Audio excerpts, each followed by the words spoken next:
This is a Fox News alert. Polls are now closed in the Montana special election.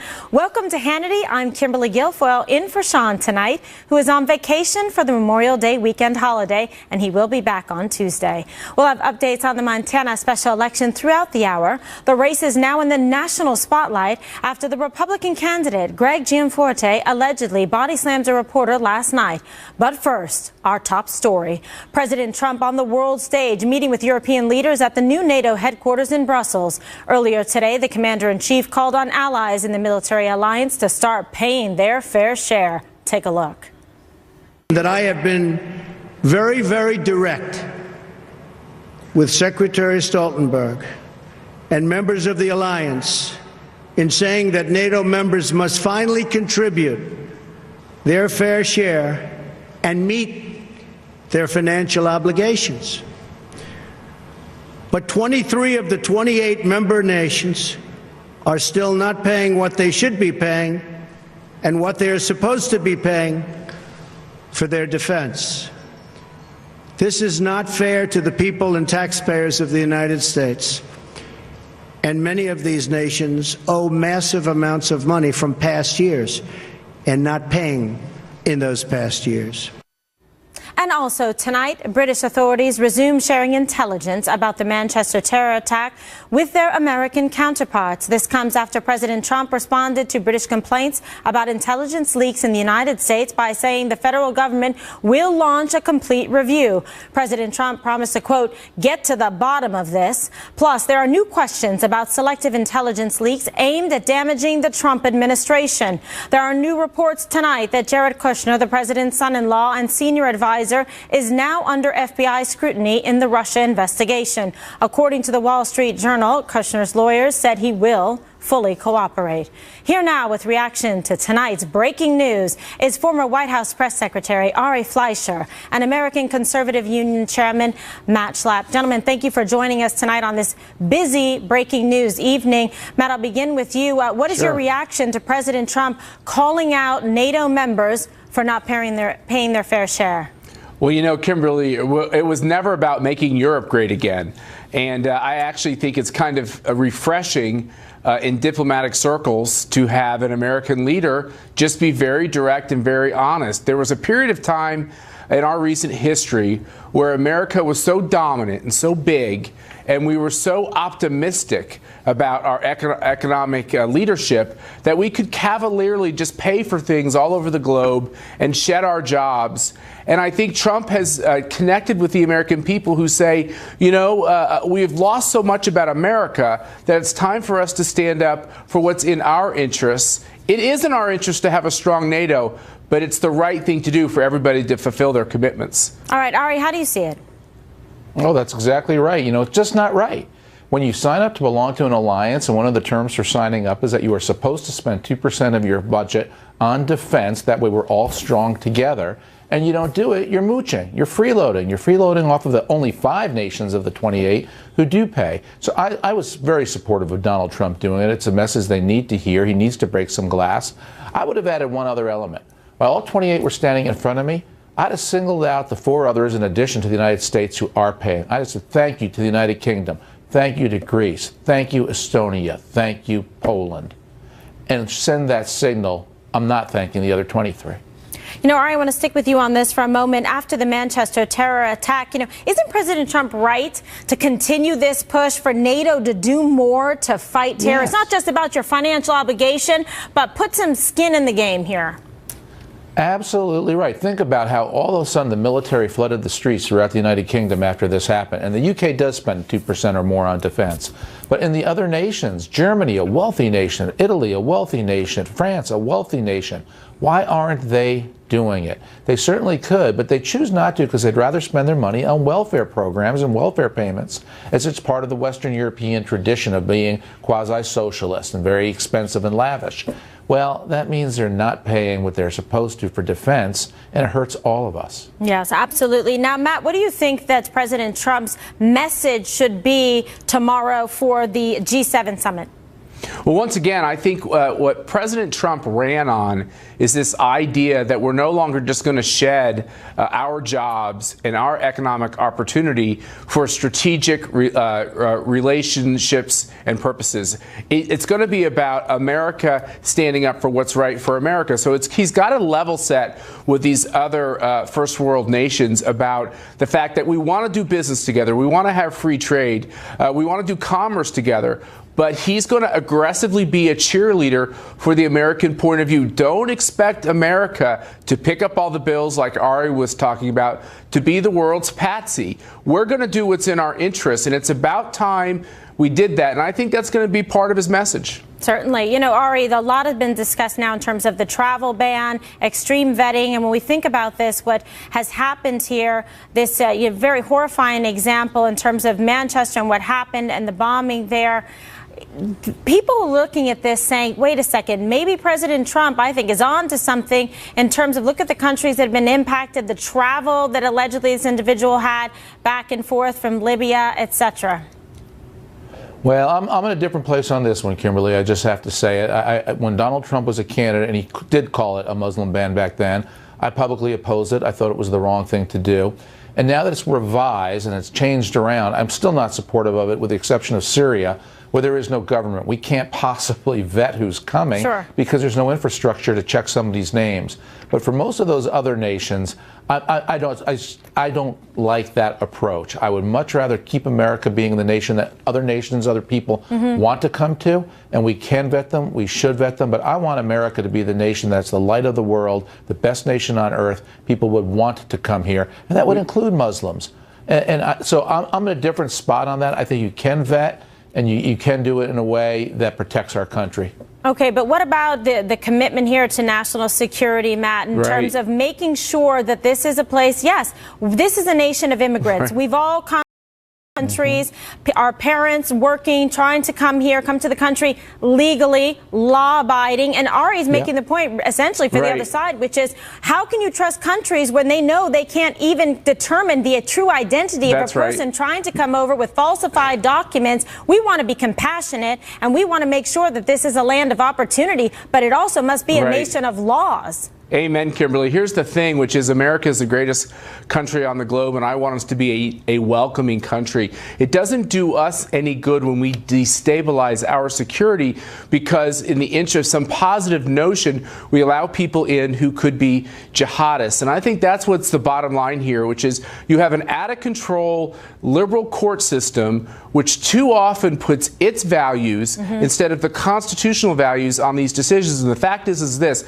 they're using President Trump's rhetoric on the campaign, which Ari alluded to, got pretty fiery in this topic, but they're using his rhetoric on the campaign to make this unconstitutional when they're not looking at the words in the law. The words in the executive order are clearly constitutional, and it's wrong for them to try to stop this and to make politics out of it. It's why people are so frustrated with government. Frustrated also with legislating from the bench, politicizing and putting ideology ahead of the rule of law, like we've seen with the Ninth Circuit. I'm very familiar with them, having come from San Francisco. But all right, let me switch tacks here in terms of talking about leaks. A tremendous frustration in this country about the leaks. We got in big trouble here with one of our strongest and most important allies with the UK here in terms of leaks there, back and forth with the intelligence community. Why is this happening with this administration in a way that we have not seen before? Well, there's two types of leaks going on here. There are the positional leaks among White House aides to bolster their own identity or positions, which are debilitating. I can't understand how and why people would do that. Matt and I never would do that in the Bush administration. And then there are the national security leaks that are designed. Absolutely, we would have been. And then the national security leaks that are coming from agencies, the State Department, the president's phone calls, the president's meetings with people. These are designed to hurt the president. But these national security leaks are particularly pernicious. What's come out now that's hurting our ally, the United Kingdom, should never, ever happen. And you'd think people would be smart enough and know better. And I hope we do find who they are. No, you're absolutely right. But, you know, Matt, you bring up a great point. There has to be repercussions. The people that are doing this, you have to launch an investigation, bring in somebody from the outside if you want to determine who is doing this, because they are acting against the national security interests of the United States, and it shouldn't be tolerated. I think this president deserves better, and it seems to me that he should have people, Matt, that he can trust, that are loyal not only to this president, but to the flag, and aren't going to compromise this country or our allies. You know, two things here. I agree with Ari that these leaks coming from the president's closest advisors out of the White House, they think they're helping their own reputations, but they're actually doing a disservice to the president. And the second thing is that when you see the fact that we have not filled as many of these jobs in these agencies, these political jobs, we don't have control on the system like previous presidents have, and it's imperative upon them and the president himself to make these choices. And we only need 50 votes in the Senate now. Let's push through. Let's get control of the bureaucracy, and let's fight back. Absolutely. Real quick, Ari, get your thoughts just in terms of the late-breaking news about Jared Kushner. Well, you know, I think Bob Mueller is going to pull his hair out, and he's going to start firing people on this investigative team if that's their style. Bob Mueller will never put up with this, the new head, the former head of the FBI, and the person leading the investigation. So I think these are holdovers who have been doing the work, and if they continue to unfairly name who they're talking to or who a probe is even just looking at, Mueller will put an end to it. I agree. Yeah, put an end to the witch hunt that's going on, that's for sure. Let justice prevail. Gentlemen, always a pleasure to talk to you tonight. Thanks for being on Hannity. And coming up, we're awaiting results in the Montana special election. Alicia Acuna is here next with a live update. Plus, Montana GOP candidate Greg Gianforte allegedly body slammed a reporter last night. You won't believe who the mainstream media is now trying to blame for it. Charlie Hurd and Jessica Tarlov will be here with reaction. And later, Sarah Carter and John Solomon from Circa are out with another explosive report tonight about the government violating your privacy rights. They'll both be Hannity. I'm Kimberly Guilfoyle, filling in for Sean. We are awaiting the results from the Montana special election, and the polls closed just a few minutes ago. Last night, the GOP candidate Greg Gianforte reportedly body slammed a Guardian reporter. Our very own Alicia Acuna and her crew witnessed this incident. She joins us now from Bozeman, Montana. Alicia, with the very latest. Hi, Kimberly. Yes, and I can tell you just from looking at some of the election results coming in at 8% of the precincts reporting, Greg Gianforte, the Republican, is leading right now by 9 points. However, it is very early in the night. As you mentioned, the polls just closed, but it has been an incredibly tense 24 hours for everyone here in this state, especially for Greg Gianforte, because as you mentioned, we were standing in the room preparing for an interview with the GOP candidate when the Guardian reporter came in, Ben Jacobs, and started asking him questions. And when Gianforte pushed back and said he'll do it later, Jacobs persisted, and that's when Gianforte grabbed him, threw him to the ground, started punching him, telling him he was sick and tired of it. And at that point, that's when Jacobs tried to kind of get his composure, said his glasses were broken, and that he was calling the police. Kimberly, I can tell you, I was standing there 2 to 3 feet from these two men when this happened. I was also in the room with our photographer from Fox News, Keith Raley, as well as Faith Mangan. She's a Fox News Channel producer. We were shocked. None of us had ever seen anything like that in response to a reporter coming in and asking questions. Kimberly? Unbelievable. Quite an incredible experience, and you were right there for it. So I'm glad that you told the truth and you came forward about it. Thank you so much, Alicia. Now, it didn't take long for the mainstream media to start pointing fingers, of course, for Gianforte's altercation. So who do you think they blamed? Watch this.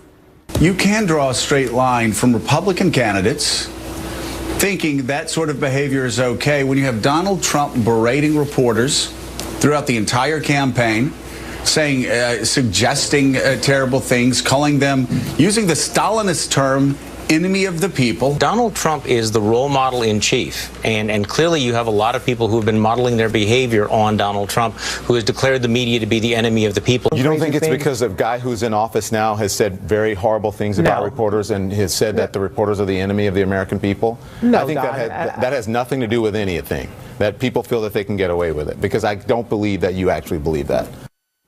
And joining us now with reaction, Fox News contributors Charlie Hurt and Jessica Tarlov. Thanks for being with me tonight. So now there's 2/3 of the vote in from early voting, and you know the polls just closed minutes ago. How much do you think last night's incident is going to sway the results? I'll begin with you, Charlie. Yeah, it looks like it, because there was so much early voting, that it'll have very little effect, if any. But the really sad thing about all of it is that if it had it happened earlier, it might have helped the candidate, because people, their opinion of the press these days is so incredibly low. But just looking at that montage you just showed, you know, when you look at that stuff and you realize these are people who are supposed to be the first defenders of our free speech rights, and they don't know the difference between Donald Trump complaining about the press, ridiculing the press, and then some wacko who attacks a reporter and tries to beat him up during an interview. The fact that they don't realize the difference between those two things, I think, reveals exactly why so many Americans despise the press. Yeah, it's a big problem, Jessica, because right away the narrative turned from personal responsibility about an individual choosing to take actions or acting out of temper or aggression to let's blame this and pin this on the POTUS. Yeah, it was a hard sell, I think, for a lot of people, and for me as well there. This is no one but Gianforte's fault himself. He clearly lost his cool. There were people in the room. They saw it. They reported it accurately. As you said, it should have never happened. We should have heard from President Trump about this, not just no comment, but he should have said something, especially since he made robocalls about it. And they should be saying exactly what Charlie said, which is this guy is a wacko. And he's probably not fit for office. But with 65% of the vote in already and high Republican numbers, chances are that he is going to get elected. And we'll find out in a few hours about that. What I would say, though, to the liberals who are out there talking about this, and even Joe Scarborough, who now I guess is on the cusp more, is that I give him the cusp, is that the argument to be made about what has happened in terms of demonizing the press is that there are more people defending Gianforte than there would have been maybe 4 years ago, 8 years ago, because of the attitude, the hostile attitude towards the press. It's given people an excuse for the inexcusable, and that's something that I think that can be tied back to Donald Trump, but certainly not the actions of a wacko. So basically he's getting the whole thing of liberal bias and mainstream media run amok, witch hunts against President Trump, improper attribution, Charlie. So people are saying, wait a second, we can see how this guy might have snapped, like media derangement syndrome or something. Sure. And if you look at some of the interviews that we've seen today of voters out there asked about this event, the two things that they say is, one is, well, you know, the guy probably had it coming or something like that. Or the other thing they say is, we don't believe what anybody is reporting, and so we don't think we have the full story, and so I'm going to keep an open mind, and I'm still supporting this guy. And both of those, I think, are pretty revealing. One, it reveals just how much disdain people have for the press, but the other is just how much nobody believes anything the press is reporting. But Charlie, how much of that has to do with what Donald Trump did during the campaign and since he went into office with the demonization of the press? Well, they should believe that reporter. They should believe the audio. They should believe our reporters who were in the room. And that's the damage I believe POTUS has created. I think it's too tenuous of a link. I mean, it's too stretched out for that. I mean, this guy's got to bear responsibility, Charlie. Agreed. Okay, well, everybody say they're sorry. Let's concur on. We're so sorry. We're sorry we have to go to break. But coming up, Sarah Carter and John Solomon with Circa News have breaking news tonight just for you. According to their explosive report, the FBI allegedly shared intelligence about Americans with third parties and violated their constitutional rights. Sarah and John join us next to explain. And then later, all people who cherish life must unite in finding, exposing, and removing these killers and extremists. President Trump earlier today in Brussels called for extremists to be driven out. How was his message received? Rick Grinnell and Mercedes Schlapp. This is a Fox News Alert. I'm Kimberly Guilfoyle in for Sean, who is on vacation and will be back on Tuesday. Polls in the Montana special election closed at the top of the hour, and we are now awaiting results in that race. Also, tonight, another new and explosive report from Circa about your privacy rights. Sarah Carter and John Solomon just filed a new story. with the headline, quote, declassified memos show FBI illegally shared spy data on Americans with private parties. Sarah Carter and John Solomon join us now with all the details. Sarah, good evening. I'll begin with you. If you can explain to the viewers how this process actually works with the FBI illegally sharing the information about Americans with third parties. Yes, well, Kimberly, what we discovered through these documents, which were recently declassified by the Foreign Intelligence Surveillance Court, was stunning. What they said was that the FBI was illegally sharing warrantless spy data. That means they did not have a warrant and they were sharing it with third parties. And in one case, they shared it with a party. They didn't explain who that party was, but it was a forbidden party, a party that was not allowed to have this type of raw intelligence. Another thing that they stated was that not only did they do that, but they were intercepting communications, attorney-client privileged communications, without oversight. Wow. So very little oversight. This didn't happen once or twice. This was hundreds of times. And another thing that they mentioned was that there was very little oversight overall in what the FBI was accessing through the NSA database. And I think this is very concerning because this is the first time that we've actually heard that the FBI, not just the NSA, which John and I broke just several days ago, right. That the FBI itself was also dabbing into the database and moving raw intelligence around that actually affected our Fourth Amendment rights and our privacy rights as Americans. It's really unbelievable. This is an explosive story. It's really a bombshell in terms of the flagrant violation of people's privacy rights. I mean, John, were you shocked really at just sort of the extent of this and the far reach? I'd like to say it was, but I'm not. And the more that we dig into the spying that went on in the Obama administration and these expansion of powers, the more we see that the Fourth Amendment has been abused or certainly put at risk. And I think one of the things that you ask a lot of times, we hear a lot of talk in Washington about all these leaks. Where do they come from? Well, the more you pass this stuff down, it goes from the NSA to the FBI, then the FBI to private citizens. That's how you're going to get a trail of leaks. And I think that if they want to stop this, they've got to tighten it up. What do they do, Sarah, though, to tighten it up? John brings up a great point because everybody at home's frustrated. Like, really? They get this in check. What is going on that people literally don't feel that there's going to be any repercussion, any kind of criminal or civil repercussion for what they're doing, violating the laws here and violating the privacy rights of American citizens? Well, there's a couple of things that they can do, Kimberly. We know right now that they're going to launch a massive investigation into the leaks. It's going to be very interesting to see where these leaks came from. I believe that some of these leaks came from very high up because some of the information, for example, when you're dealing with Lieutenant General Michael Flynn, that would have been a very small number of people that would have had access to those tech cuts. Now, if they talked about it and put it in emails, then that leak expansion could be a little bit wider, a little bit bigger, but still, according to my sources, it's very narrow. Another thing that I believe can be done is that Congress right now is planning on investigating this. Remember, Section 702 is coming up for review. This FISA Section 702, which allows the NSA to basically collect information on non-U.S. citizens overseas, and those incidental intercepts are happening where they're collecting Americans' information as well, is coming for review at the end of the year.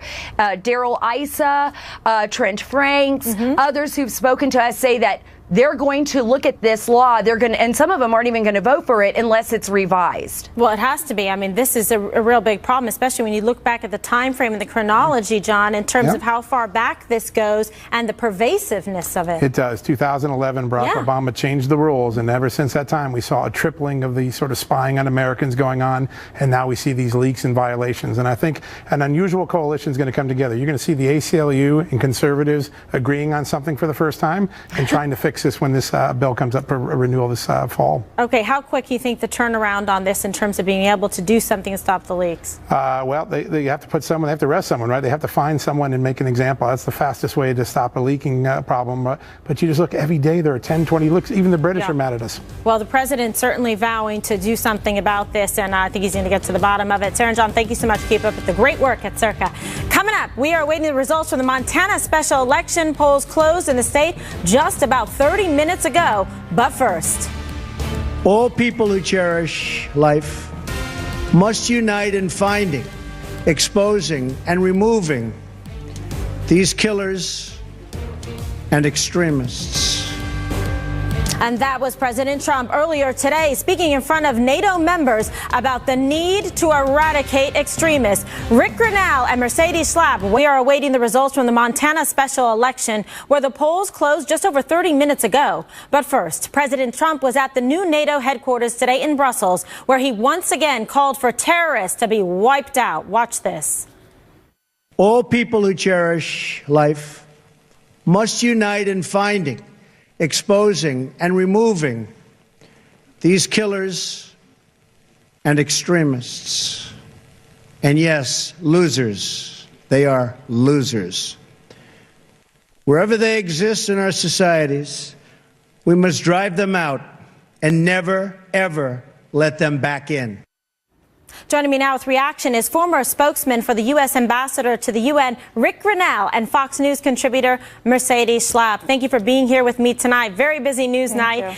So today, President Trump spoke about the need to drive out the extremists. Do you think, Rick, that members of NATO are doing enough to combat radical Islamic terror? Well, clearly what NATO needs to do is have a new mission, and that new mission needs to include dealing with international terrorism. We have a capabilities gap at NATO right now where some countries are coming under the NATO umbrella and they're not really able to give militarily. So they're coming under the umbrella to get the protection. And what we need to do is work on the capabilities gap so that every country is pulling their weight, not just paying the bills, which is extremely important and should be a priority as well. But the capabilities gap is a real problem at NATO, and that's got to be solved as well. How do you fix that, though? Because you're dead on about this. There's really a capabilities problem. But what are the steps to even try to rectify that, Rick?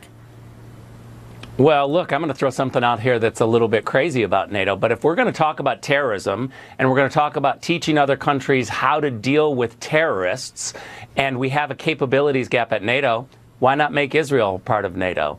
They are one of the countries that every country could learn from in terms of how do you deal with terrorists. And I think NATO's got to be thinking differently about these issues.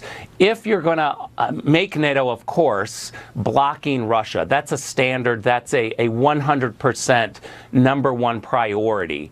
But we also have to update its mission, and we have to think differently about NATO. One of the other things, too, Kimberly, is that we should not have countries calculating their pensions towards defense spending. That's a social program. They're important, but it's not. It shouldn't calculate towards your 2% of defense spending when you talk about military pensions. Such a great point. Now, Mercedes, what do you think? Because that's an interesting, outside the box in terms of the thinking there to say, okay, let's bring in Israel. But we don't even have to think outside the box. There's a bigger issue here, which Chancellor Merkel spoke about today with her little friend, President Obama, where they talked about open borders. This is an issue that obviously in many of these countries in Europe, that they're not willing to accept the reality that if they hone in on an agenda where it is about open borders and not controlling the migrants who are coming in and the refugees who are coming in, not knowing who is coming into their country, that is a fundamental problem. NATO can't solve the problem. The United States can't solve that problem. And this is why if they can't track these individuals, for example, in the case of the Manchester bomber who was traveling to Libya, who was going to Syria, where there are these red flags everywhere, but they viewed him as sort of a minor figure and not an immediate threat. I think that there's a very clear reality right now that if the European leaders do not take this seriously in terms of understanding who is coming in and out of their country, that I think is a bigger issue, Kimberly. Yeah, what about that, Rick, in terms of their own individual and personal responsibility as countries that need to be part of the solution here and have some skin in the game to say, we're going to do everything we can. We take this problem seriously. We're going to pay our dues, and we're actually going to do something about this. Look, every single country enforces its own immigration laws. That's just a fact. Sometimes the United States is the only country that gets criticized for trying to enforce its immigration law. But if you look at the real details here, we're the most generous when it comes to allowing people to come here as permanent residents. More than 1 million people every single year become permanent residents in the United States. We also allow more than 4 million people to come here as students for a longer term stay, and 42 million people have visitors visas And so when you look at the numbers, the United States is by far the most generous when it comes to allowing people into our country. We just need to enforce our immigration laws and have extreme vetting so that we know who's coming in. It's not a crazy idea. No, it's not. Mercedes, when you look at this and just the, kind of the juxtaposition, especially with this timing, right now what's going on, President Trump's calling for that extreme vetting that Rick has just mentioned right here. America wants to secure its borders. America wants to have legal immigration, people actually complying with the laws that are on the books, respecting the Constitution.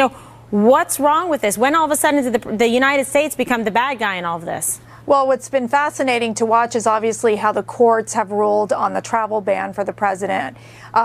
Clearly what they're doing is rather than focusing in on what the words are within the law, they've decided to go back to President Trump's campaign statements and use that as part of their argument to uphold the injunction on the travel ban. But here's the reality that we have, which is the fact that you saw former FBI Director James Comey, former Obama administration officials basically very concerned about the fact that you can't vet individuals coming into the United States from Syria. There is not U.S. soldiers on the ground that basically are collecting the information of the local population. So it makes it incredibly difficult to ensure that people who are, as we know, ISIS says that they want to infiltrate through the refugee program. It makes it very difficult, I think, for the United States to handle these situations when you're talking about countries of concern, which is what President Obama pushed through in terms of these 7 or 6 countries that President Obama used in his in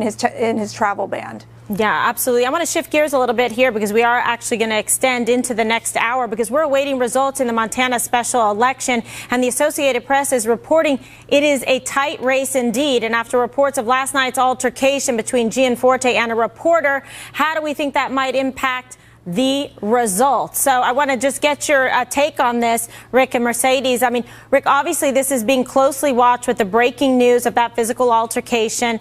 This is a seat that matters to Republicans. What are you expecting? Well, look, I think that if everybody was voting after they heard this news, we'd have a different result. But I hear 2/3 of the voters had already voted in early voting. It's one of the issues why I've been a part of a lot of campaigns, and it's one of the issues why early voting it obviously has its advantages, but in certain situations it has its disadvantages. When new information comes out, when some sort of scandal erupts, if you voted too early, then you don't have the benefit of this knowledge. So I think this race would be very different if we had everybody voting at the same time after the fact on election day. I mean, clearly Alicia Acuña's first-hand account, to me, made the difference. She was there. She saw what happened. And I just think that it's unacceptable to ever put your hands around anyone for any reason. Right, and there's been a lot of equivocation and explaining back and forth and finger pointing about this issue, Mercedes. Obviously, this is an important seat to the Republicans, but you can't discount what's happened here. And as Rick, points out, there was eyewitness, percipient witnesses right there to say exactly what happened. And you heard the report from our very own Alicia Acuña, one of our camera people and also a producer that was there that saw what transpired. There was also some issue as to whether or not there was an inconsistent statement, put out by Gianforte's press team, on this, Mercedes. I do believe that if Gianforte would have come out with an apology early on, I think it could have definitely been to his benefit. I think for him to wait and not state an apology but kind of push back on the argument was weak. It didn't help him. Now, at the end, I do believe this is, this is a safe Republican seat, although I believe right now it's a very tight race based on the shock value on the last, 24 hours of what we've seen. I do believe Gianforte will win, but I do believe that it's been unfortunate circumstances circumstances. And really, I think it's a lesson to candidates all out there, even when, the temperature is high in a political campaign and there's tension, the last thing you need to do is body slam a reporter. There's enough body slamming that's going on in Congress. Use your energy for fighting the Democrats in Congress, not going after a reporter. Yeah, I mean, Rick, this is really unbelievable. Talk about like a fumble at, first and goal here. I mean, really a big problem. And by the way, here's what bothers me the most about it is that people are actually trying to tie this to President Trump and say that this is his fault, that he created this narrative, that he has encouraged this kind of language, behavior, assaultive conduct against members of the press. That to me is just like, wow, astonishing. I think it's astonishing, too. And, the seat is going to be a problem for Republicans if Gianforte wins. It's going to be a problem for Speaker Paul Ryan. I think that it would be best if the NRCC and others came out and just simply said, this is unacceptable. Violence is never okay. Distance themselves from this before before people started voting. One of the best things that could happen for the Republicans would be for him to lose and then they not have this around their neck as he comes into Congress. I disagree with you. You know how it is with these members of Congress. They bundle up. No one will remember who Gianforte is in 2 years. If he's going to be he'll try to do his work as being a congressman of Montana, but we'll forget his name soon enough. But I disagree. I think it's important for the Republicans to win this seat. And I think, it was an unfortunate incident. It should have never happened. I wish he would have apologized early on, but we need the Republicans in Congress in order to stop the Democrats. That's clearly the case in point. I think we need. I certainly want the Republicans to win. That's not my point. But I think it would be different if he had some sort of a financial scandal, or if he was, caught doing something where he had to come out and admit an error. But he's got a criminal case now pending. That's the problem. And the only thing that people might forget about, violence. It's physical violence. It's assaultive conduct. And by the way, what's the backstory on this? He says, you guys are always doing this. What, asking questions about the budget? This is a little bit like, especially because you can hear the tape. Maybe the one thing that's going to save him is there isn't an actual video of him going honey badger. I don't know. I mean, because if there was a video, we'd be seeing it every day. It would be like the Alicia's a pretty credible reporter. Right. Yeah, well, there you go. Alicia's a pretty credible reporter, and she said, hands around the neck. Away. Exactly, and the glasses are broken. All right, unacceptable conduct, no doubt. Results coming in. I will ask you guys to stand by because we're going all the way. Coming up, we are awaiting results from the Montana special election. We will be live until midnight covering the race. Anthony Scaramucci will join us later tonight. Plus, a Gold Star mom who supported President Trump during the election is out with a brand new book just in time for Memorial Day. Awaiting results from the Montana special election. We will be live tonight until midnight covering the results. But first, my next guest is a Gold Star mom who supported President Trump during the election. She now has a brand new book out just in time for Memorial Day called World Changer, A Mother's Story, The Unbreakable Spirit of U.S. Navy SEAL Aaron Carson Vaughn. Karen Vaughn, my friend, joins me now tonight to tell us more about this important book and her son, his legacy. Aaron. Yeah. Wonderful for you to be here tonight with us. I really appreciate it. Thank you. We've known each other now, for over 5.5 years now. Absolutely. So you've been working on this book. And tell us first a little bit about, and I know about him, but just share with the viewers about your son. Aaron was just a remarkable human being. By the time he was 8 years old, he knew exactly what he was created to be. He wanted to be a Navy SEAL, and he overcame unimaginable odds to achieve that dream, Kimberly, and unfortunately lost his life in the midst of that dream at the pinnacle of his career, at the pinnacle of his life, 30 years old.